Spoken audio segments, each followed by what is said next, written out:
Nigeria celebrates 25 years of uninterrupted democracy with a visit to the National Assembly by the President, Bola Ahmed Tinubu, GCFR. Pan-African Parliament rallies support for good governance in Africa, even as it announces a date and venue for the next session. And history is made at the ECOWAS Parliament, with Togo producing the first female speaker to share the affairs of the community parliament. Hello there, and welcome to this special session of Global Parliament, coming at you from the stables of Africa's largest television network, the NTA. I am Vivian Itepefo.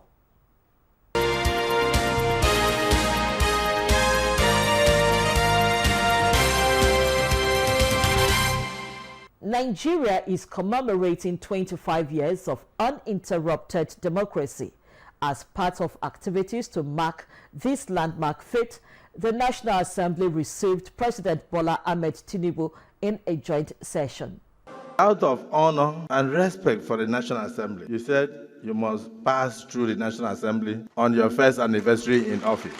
Of all the significant things you have done, I think one of the most profound is to take us back to our genealogy. Though we may have different tongues, in brotherhood, we all stand. We in the National Assembly are very, very happy with your report card, with your performance so far.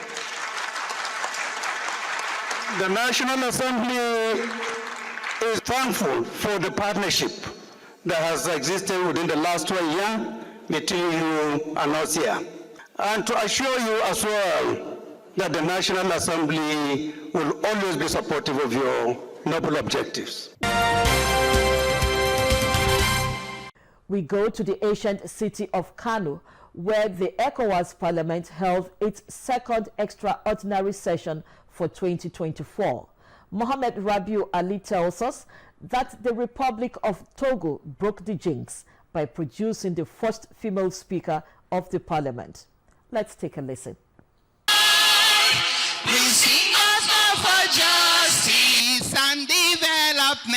History is being made at the Kano Second Extraordinary Session of ECOWAS Parliament with the emergence of the female speaker, Togolese Maimunatu Ibrahim. Her emergence as the speaker was hinged to the rotation of the speakership of the Community Parliament in accordance with the provision of Supplementary Act on Enhancement of Power. I know I can count on your efforts, your contributions, your effective presence in our deliberations, and above all, your determination during this legislature.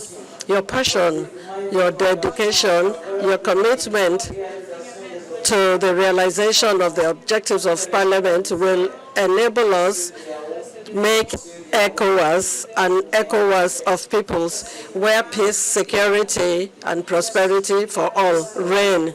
We expect her to actually be actuated by fairness and justice in the Parliament. Now we have seen it shown in the ECOWAS Parliament. We have seen women in the Bureau, and there are another women in the Bureau. So we have women, we have already 30%. We believe that she's a woman of capacity. She even demonstrated it today. And she has my full support being a parliamentarian from Nigeria. Prior to the election of the sixth speaker, 2 motions were adopted at the Community House. A report of a fact-finding mission to Togo, which saw the emergence of Maimunatu Ibrahim, and the Kano Declaration. Speaker Maimunatu is taking up the baton from the leader of the Nigeria's delegation, Senator Barrow Jibrin, who was elected the first deputy speaker at the inauguration of the 6th legislature of the ECOWAS Parliament on April 2024. We're still staying with Rabiu, who has reports on other businesses addressed during that session. Since the report at the draft rules of procedure of the sixth legislature have already been circulated, as I said earlier. This set the tone of discussion took major hours on the floor after presenting the report of the ad hoc committee on the draft rules of procedure of the sixth parliament. Issues of alteration, amendment, and observations on the report were taken into consideration and subsequently adopted. This is why we felt it was necessary to propose an amendment to the rules of procedure so that when we have such situations arise, we know what to do. For me, I would have said, we are still in the parliament, and we are in the parliament, we are supposed to produce a document that should be lasting, because there's no room for another second amendment. We saw of us yesterday. I would have wished that what was suggested to allow time for us to study, and we come back and do the needful. This is a rule that will guide all of us. I want to commend my colleague for raising this very important observation, and I would urge you to draft the amendment. Those in favor that this document be adopted, please say aye. Those against say nay. The ayes have it. The draft will serve as a working instrument for 4 years. Another issue brought forward during the sitting was the consideration and adoption of the draft strategic plan of the 6th Legislature of ECOWAS Parliament 2024-2028. And I believe he took into cognizance the 4 P's. Proper planning prevents problem. And I know he took that into cognizance. What I'm saying here is we are here as one family. We have been paying our levies to come and settle the problems, or to talk about problems that is hindering the West African countries. And it's happening because some of our countries, our friends, we have made friends in the other countries that have dropped, reasons best known to them. But it is our problem to come together to really see what is the root cause. And back to the National Assembly, the Deputy Speaker of Nigeria's House of Representatives, Benjamin Kalu, is canvassing more student exchange programs between Nigeria and the United Kingdom to boost education and skills set in the country. This was when he received a delegation from the Lincoln University, United Kingdom, led by Senior Deputy Vice Chancellor of the university, Simon Parks. We need to, foster digital learning and technical education in Nigerian education systems. So you find that most people are going for certificates, but the technical aspect of it is not really there. And to drive this economy, we need to produce more. And to produce more, we need more technically trained, skilled certificate holders. So that is the area where, when it comes to education. But we know through strategic partnership with your university, I'm sure we'll be able to cross some of the hurdles and make sure that we are better equipped. So the next is to, which is the second to the last, accelerate diversification through industrialization, digitization, creative arts, manufacturing and innovation. Talking about food security, our problem has been the export of primary products out of the country. Yes, the whole food, the chain, it comes with production, goes to packaging, and then distribution. We are not adding value much as we're supposed to add value. We have cocoa, but we are not making chocolates. If we will make chocolate, we'll make more money. That is just an example. We have palm oil. We are shipping it raw. But we can make more soap, more cream, more cosmetics from palm oil. And I can go on and on when it comes to food security. So if there is going to be anything to leverage from your institution, is how do we drive value addition to our primary products to enable us have more inflow of foreign exchange through exporting secondary products, not just primary products. It's an area of great interest for us, but we also recognise it's an area where other countries, other partners, academic institutions here in Nigeria and also elsewhere in the world have also got plenty for us to learn, and if we pool information and work together, we think that's likely to be more effective. So we're very much interested in partnerships, not in pretending that we know everything, because we don't, but we do have some academic rigor to bring, and we would hope to share that with partners locally. The other area that's of unusual interest at the University of Lincoln is defence and security. One of my colleagues is a retired Major General in the British Army. We provide all of the academic training to Royal Naval officers at Dartmouth, and we also provide a vast majority of academic training right across the Navy. So that's all of the around law of armed conflict and military history and all of the other academic disciplines that they learn.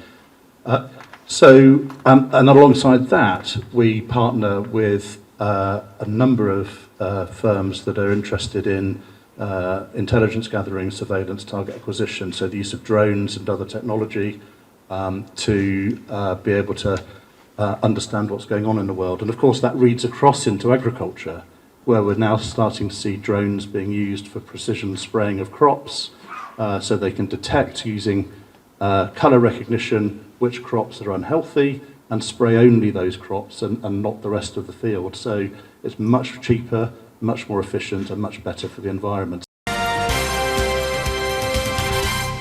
Still on boosting quality education, the German parliament is boosting diplomatic ties with Nigeria via scholarship opportunities for students to study in Germany. Rabiu Ali again has details of this interaction with the House of Representatives Committee on University Education. Nigeria and Germany have a long-standing relationship in the areas of infrastructure and sectoral development, and also have in common unicameral legislature. Now the collaboration has extended to education with a pledge for sponsorship program for Nigerian students in science and technology innovation. Wenn hier die Angebote Deutsch zu lernen oder auch and that the 4,000 Nigerian students that are currently studying in Germany will be joined by others from here in the coming years. Because I think only if there are ties between our young people, that our relationships between our countries will foster too. And that is why my hope is that there will be sufficient opportunities in Nigeria to learn German so that Nigerians can be included in the German scientific system as well. I welcome the idea of choosing Nigeria for this very, very important of awarding scholarships to our students. Wonderful mission of yours towards our country. You always find us welcoming whenever you come with such ideas. The German parliament also seeks partnership to establish a German study center in Nigeria where science subjects in German could be translated. Nigerian culture played at the meeting where the visitor was dressed as a native to symbolize a bilateral relationship. And in Sierra Leone, West Africa, Speaker Segapo Solomon Thomas has held bilateral engagement with members of the Foreign Affairs Committee of the Parliament of Iceland. The engagement centered on experience sharing and mutual cooperation between the two countries, especially as it relates to the protection of Sierra Leone's territorial waters and safeguarding the country's fish from external aggression and illegal fishing within the territorial enclave of Sierra Leone. In the first place, having interest in our country. Like I said, we're a friendly country, but we have several areas where we need help. And it is good for us as members of parliament to get other members of parliament of other countries being interested in our country. I want to take this opportunity to thank you profusely for that interest. And we are open for whatever discussion, whatever you think, however you think we can help. You are free to come, you can sit and interact. Any areas of intervention that you may be interested in. Of course, you mentioned the energy thing. We are in dire need of energy, of course you can see. We've been around for quite a while. We are in dire need of that, and we'll be happy if you maybe could help to see how we can significantly, address this particular sector. But there are endless possibilities here. I don't know if you know this, but we have the high record of renewable energy in Iceland. So that's a field we would be very excited to work on with you.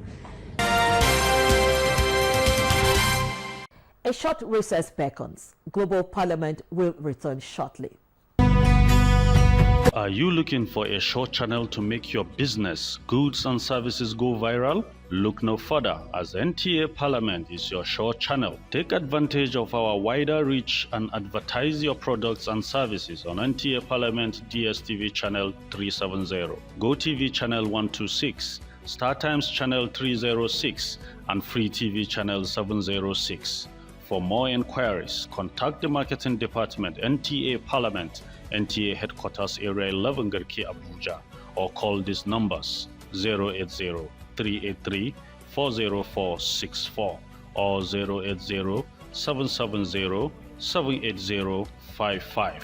NTA Parliament, strengthening Nigeria's democracy.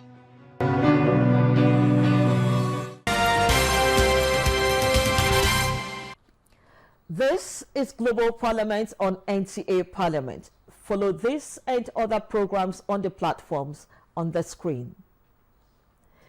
We go to the Pan-African Parliament, where the Bureau has announced a date for the next plenary session.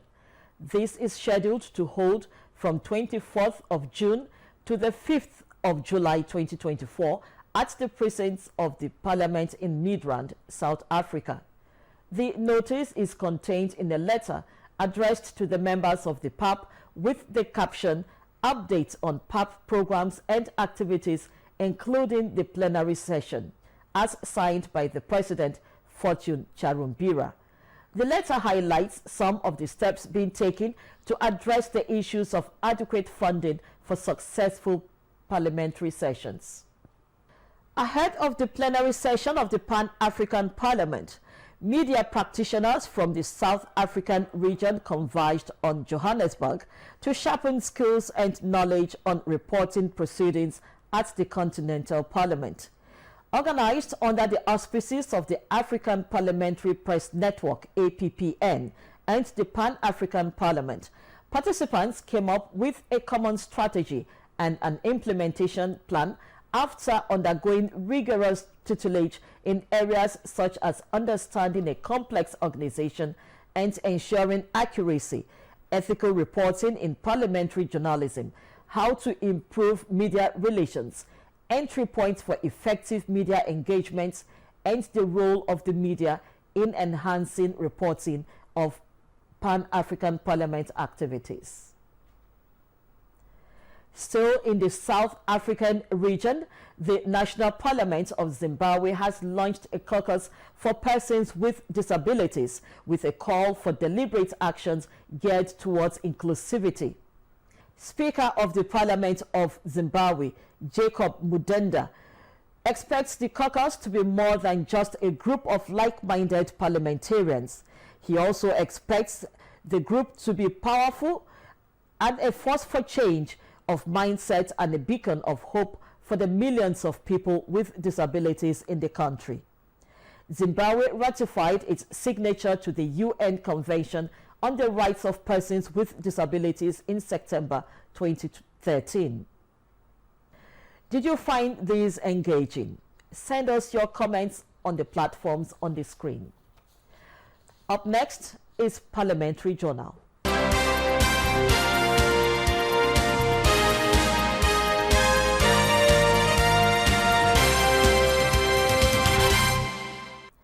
It is time to adjourn this session. On behalf of the production crew, I am Vivian Idekbefo. See you next time.